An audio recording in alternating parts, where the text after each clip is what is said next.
छोटे से गांव में जो पहाड़ियों और घने जंगलों के बीच बसा था, दो सबसे अच्छे दोस्त रहते थे, बबलू और बंटी।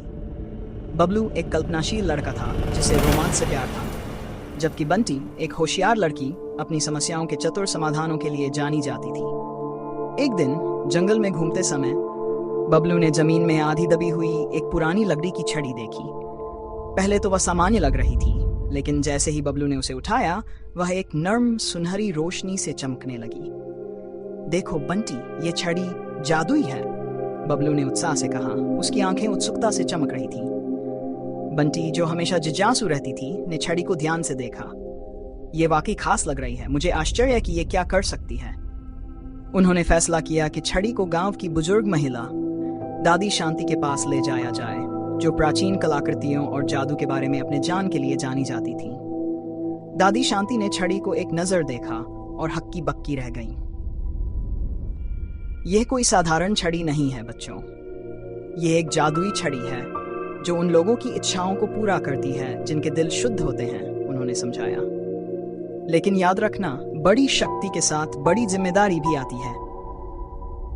इसके जादुई गुणों को परखने के लिए बबलू और बंटी ने अपने गांव की मदद करने के लिए एक छोटी सी यात्रा पर निकलने का फैसला किया। उनका पहला काम था सूखे कुएं से गांव में पानी लाना।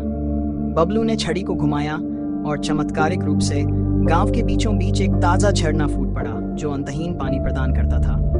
उनकी सफलता की खबर तेजी से फैली और जल्द ही पड़ोसी गांवों के लोग मदद मांगने आए। बबलू और बंटी ने जादुई छड़ी का उपयोग बीमारों को ठीक करने, फसलों को बढ़ाने और टूटे घरों की मरम्मत करने में किया। हर अच्छे कार्य के साथ उनकी दोस्ती और मजबूत होती गई और उनका गांव समृद्ध हुआ। लेकिन एक दिन उनके इलाके में एक साया छा गया। एक लालची जादूगर जोराक ने जादुई छड़ी के बारे में सुना और उसे चुराने का फैसला किया। एक रात जब सब सो रहे थे, जोराक ने बबलू और बंटी के घर में घुसकर छड़ी चुरा ली। जब बबलू और बंटी ने चोरी का पता लगाया तो वे दुखी हुए, लेकिन छड़ी वापस पाने के लिए दृढ़ संकल्पित थे। वे जोराक के काले महल की ओर एक खतरनाक यात्रा पर निकल पड़े, रास्ते में कई चुनौतियों का सामना करते हुए। बंटी की बुद्धिमत्ता और बबलू की बहादुरी से उन्होंने हर बाधा को पार किया। अंत में वे जोराक के महल में पहुंचे। अपनी समझदारी और साहस का उपयोग करते हुए वे जादूगर की खोह में चुपके से घुस गए और जादुई छड़ी को पा लिया।